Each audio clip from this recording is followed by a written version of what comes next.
ఇవాళ సాయంత్రం 4 గంటలకు మహారాష్ట్ర మంత్రివర్గ విస్తరణ జరగనుంది. నాగ్పూర్ వేదికగా ప్రమాణ స్వీకారం చేయనున్నారు మంత్రులు. 30 నుంచి 32 మందితో కేబినెట్ విస్తరణ జరగనుంది.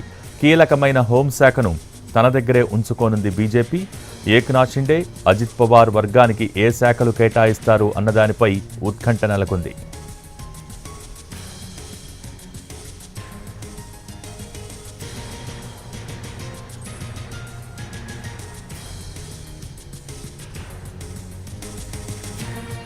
ఇవాళ సాయంత్రం 4 గంటలకు మహారాష్ట్ర మంత్రివర్గ విస్తరణ జరగనుంది.